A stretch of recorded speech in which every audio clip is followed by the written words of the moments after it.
진심을 말할수록 내가 더 당하고 있다는 사실을 알고 계십니까? 이 질문이 지금 이 순간 어딘가를 건드렸다면 오늘 이 이야기는 바로 당신을 위한 것입니다. 평생을 솔직하게 살아오셨습니다. 누가 물으면 성실하게 대답했고 힘들면 힘들다고 털어놓았습니다. 속에 있는 것을 그대로 드러내는 것이 정직한 삶이라 믿었습니다. 그런데 이상한 일이 반복됩니다. 연금이 얼마냐는 질문에 솔직하게 답했더니 그 다음부터 어딘가 대접이 달라집니다. 자식 걱정을 털어놓았더니 그 이야기가 어느새 동네 소문이 됩니다. 왕년에 힘들었던 이야기를 꺼냈더니 그 이미지가 좀처럼 지워지지 않습니다. 솔직하게 산 것이 잘못입니까? 진심을 나눈 것이 잘못입니까? 아닙니다. 잘못이 아닙니다. 다만 말에도 때가 있고 말에도 자리가 있습니다. 그때와 자리를 모르면 진심은 무기가 됩니다. 그런데 그 무기가 나를 향합니다. 정약용 선생은 강진 유배지에서 18년을 보내는 동안 이 이치를 뼛속 깊이 깨달았습니다. 그는 두 아들에게 보내는 편지에서 이런 말씀을 남기셨습니다. 말은 뱉기 전에는 내가 주인이지만 뱉는 순간 그 말의 주인은 듣는 자가 된다. 그러니 뱉기 전에 10번을 생각하고 그래도 뱉어야 하는지 다시 한번 물어라. 오늘 이 시간은 그 10번의 생각을 대신해 드리는 시간입니다. 절대 말하지 말아야 할 것 4가지와 오히려 말해야 당신이 빛나는 것 3가지를 함께 들여다보겠습니다. 오늘 이야기가 마음에 드신다면 구독과 좋아요로 응원해 주십시오. 그 응원이 이 채널을 이어가는 가장 큰 힘이 됩니다. 첫 번째 이야기를 시작하겠습니다. 여러분 주변에 이런 상황이 있으셨습니까? 오랜만에 모인 자리에서 누군가 툭 묻습니다. 요즘 연금은 얼마나 나와요? 아파트 시세가 얼마예요? 퇴직금은 어떻게 했어요? 그 질문을 받는 순간 많은 분들이 이렇게 생각하십니다. 뭐 숨길 것도 없지. 사이가 이 정도면 말해도 되겠지. 그래서 솔직하게 대답합니다. 그런데 그 다음이 문제입니다. 숫자가 크면 어떻게 됩니까? 다음부터 무언가를 요청하는 빈도가 늘어납니다. 은근히 뭔가를 기대하는 눈빛이 생깁니다. 숫자가 작으면 어떻게 됩니까?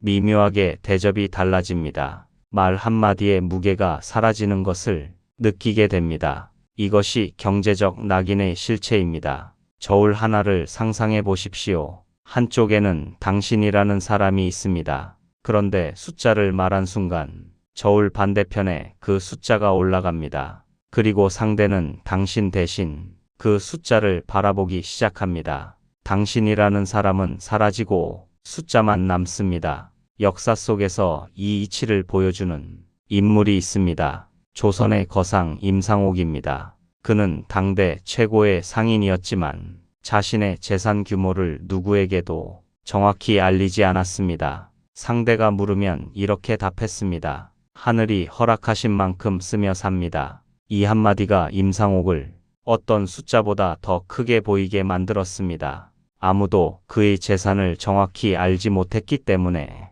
아무도 그를 함부로 저울질할 수 없었습니다. 정약용 선생도 두 아들에게 이런 말씀을 남기셨습니다. 재물에 많고 적음을 입에 올리지 마라. 많다 하면 이용하려는 자가 모이고 적다 하면 업신여기는 자가 모인다. 오직 하늘이 주신 대로 살아간다는 그 한마디가 너를 지키는 갑옷이 된다. 오늘부터 이렇게 답하십시오. 먹고 사는데 아무 불편이 없습니다. 하늘이 허락하신 만큼 삽니다. 이 담백한 한 문장이 그 어떤 숫자보다 당신을 더 크고 묵직하게 보이게 합니다. 이제는 당신을 숫자로 평가받지 않으셔도 됩니다. 두 번째 이야기입니다. 자식 이야기를 꺼내는 것에 대해 솔직하게 말씀드리겠습니다. 모임 자리에서 자식 이야기가 나오면 그 자리에서 동시에 2가지 반응이 일어납니다. 잘 됐다는 말에는 눈에 보이지 않는 시기가 섞이고 힘들다는 말에는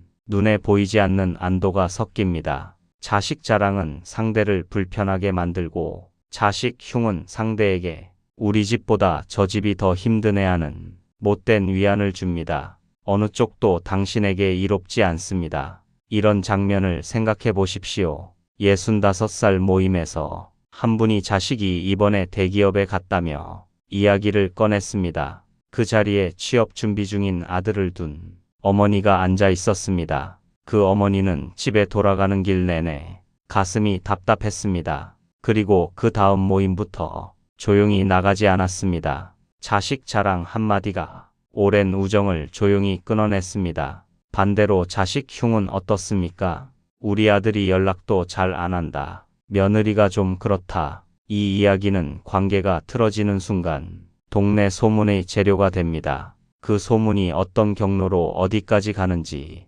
아무도 모릅니다. 정약용 선생은 가문의 안과 밖을 명확히 구분하셨습니다. 그는 두 아들에게 이런 편지를 보냈습니다. 집안의 일은 집안에서 끝내라. 밖으로 나간 말은 내 손을 떠난 새와 같아서 어디로 날아가는지 알 수 없다. 그 새가 독화살을 물고 돌아올 수도 있다. 자식은 나의 소유가 아닙니다. 자식은 독립된 한 사람입니다. 자식의 이야기는 자식의 것입니다. 그것을 내 것처럼 꺼내는 것은 자식의 사생활을 허락 없이 나누는 것과 같습니다. 앞으로 자식 이야기를 묻거든 이렇게 답하십시오. 다들 제 삶을 열심히 살고 있지요.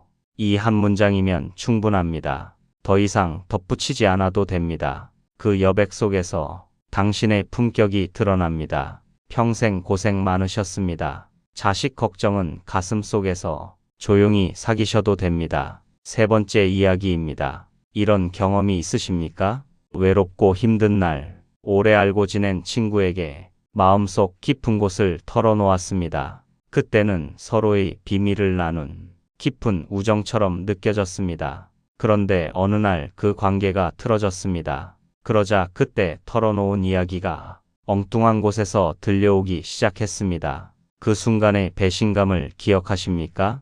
왜 그렇게 되는 걸까요? 이렇게 생각해 보십시오. 활과 화살이 있습니다. 누군가에게 나의 약점을 말하는 것은 그 사람의 손에 활을 쥐어주는 것과 같습니다. 관계가 좋을 때는 그 활이 방어를 위한 도구가 됩니다. 그런데 관계가 틀어지는 순간 그 활은 이미 나를 겨누고 있습니다. 그것도 내가 직접 건네준 화살로. 정보가 공유되는 순간 힘의 균형이 바뀝니다. 내 깊은 속을 아는 사람이 많아질수록 나는 그들의 영향력 안에 들어갑니다.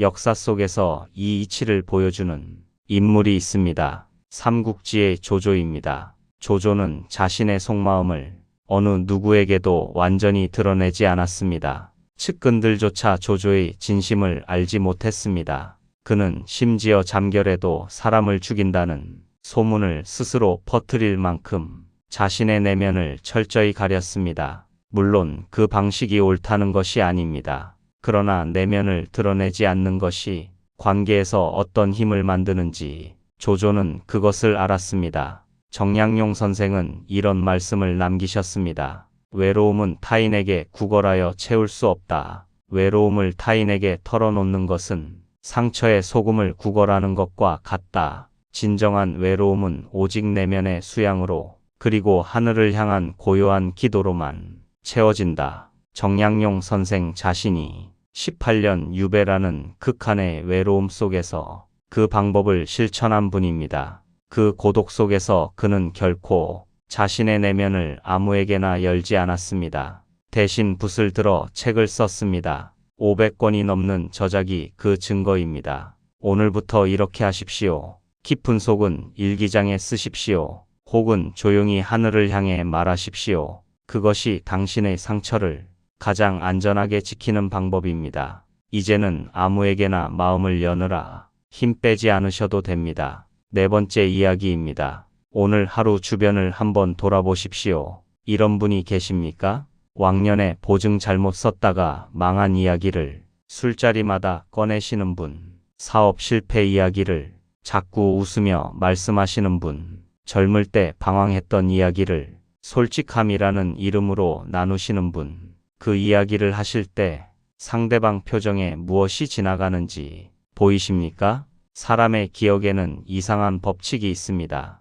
10번의 성공은 기억 속에서 흐릿해지지만 한 번의 치명적인 실수는 선명하게 남습니다. 그것도 당신이 직접 말해줬기 때문에 더 정확하게 각인됩니다. 진흙탕 속을 뒹굴었던 이야기를 아무리 웃으며 해도 듣는 사람의 마음속에는 진흙탕의 이미지가 남습니다. 그 이미지가 당신을 규정하기 시작합니다. 세계적인 지휘자 레너드 번스타인은 젊은 시절 수많은 실패와 거절을 겪었습니다. 오케스트라 오디션에서 탈락하고 작곡가로도 인정받지 못한 시절이 있었습니다. 그런데 그는 그 시절을 인터뷰에서 거의 꺼내지 않았습니다. 대신 늘 지금 내가 배우고 있는 것, 앞으로 만들고 싶은 것을 이야기했습니다. 그 태도가 그를 20세기 최고의 지휘자로 만든 이유 중 하나였습니다. 정약용 선생도 이렇게 말씀하셨습니다.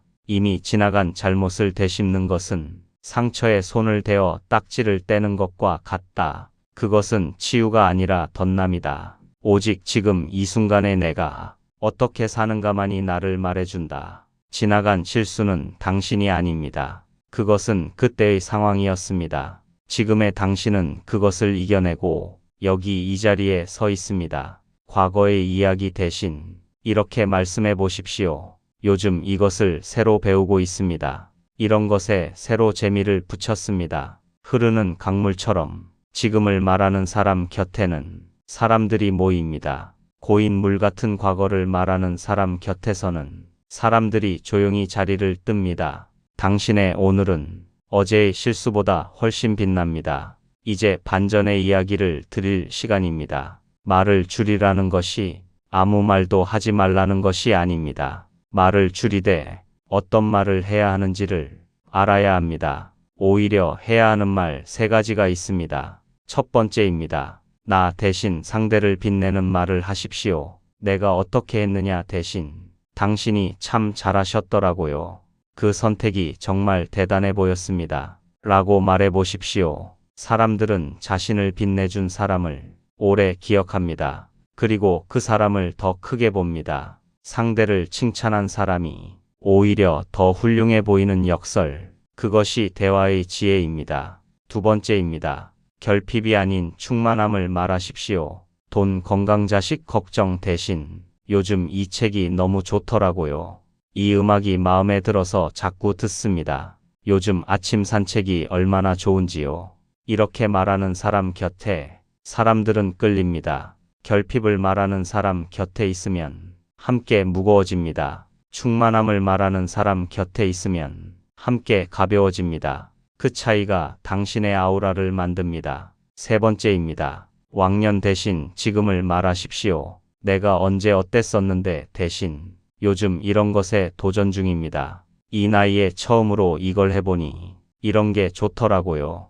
이렇게 말하는 사람에게서는 생기가 느껴집니다. 정조 임금 시절 정약용은 규장각 학자로 일하면서 늘 새로운 학문을 탐구했습니다. 그는 서양 과학을 공부하고 거중기를 설계하고 수원, 화성 건설에 참여했습니다. 당시로서는 전혀 새로운 도전이었습니다. 그 끊임없는 현재 진행형의 삶이 그를 조선 최고의 지성으로 만들었습니다. 지금을 살고 있는 사람은 나이와 상관없이 언제나 빛납니다. 이제 오늘의 이야기를 마무리할 시간입니다.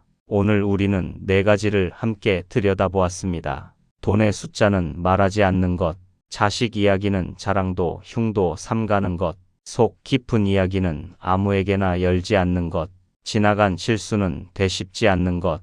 이 4가지가 지켜질 때 당신의 주변에 무언가 달라집니다. 사람들이 당신을 함부로 대하지 않습니다. 당신이 말할 때 귀를 기울입니다. 당신의 침묵에서 무게를 느낍니다. 그것이 품격입니다. 목소리의 크기가 아니라 말의 무게에서 오는 품격입니다. 정약용 선생은 유배에서 돌아온 뒤 마현 마을에서 조용히 여생을 보냈습니다. 많은 사람들이 그를 찾아왔지만 그는 불필요한 말을 하지 않았습니다. 묻는 말에는 짧고 깊게 답했습니다. 그 고요한 무게가 사람들을 오히려 더 가까이 끌어당겼습니다. 오늘부터 실천할 3가지를 드리겠습니다. 첫째입니다. 묻는 말에 바로 답하지 마십시오. 한 박자 쉬십시오. 그 한 박자가 경솔함과 품격을 나눕니다. 둘째입니다. 오늘 하루 내가 꺼낸 말을 잠들기 전에 돌아보십시오. 말하지 않아도 됐을 말이 있었다면 내일은 그 말을 줄여보십시오.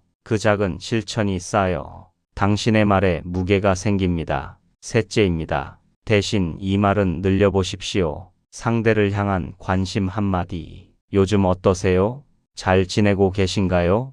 이 한마디가 어떤 화려한 이야기보다 사람의 마음을 열게 합니다. 말을 아끼는 것은 비겁함이 아닙니다. 말을 줄이는 것은 냉정함이 아닙니다. 그것은 나 자신을 이 세상의 풍파로부터 지켜내는 가장 우아한 방패입니다. 당신의 입이 조용해질수록 당신의 남은 삶은 더 가볍고 더 자유로워집니다. 평생 고생 많으셨습니다. 이제는 타인의 질문에 모두 대답하느라 진을 빼지 않으셔도 됩니다. 고요한 침묵 속에서 당신만의 평화를 누리십시오. 오늘의 지혜의 말씀은 여기까지입니다. 끝까지 시청해주신 여러분, 진심으로 감사드립니다. 저희 지혜의 미학은 앞으로도 여러분의 삶에 지혜가 되는 소중한 한마디를 전하도록 하겠습니다. 구독과 좋아요로 여러분의 따뜻한 마음을 나눠주세요.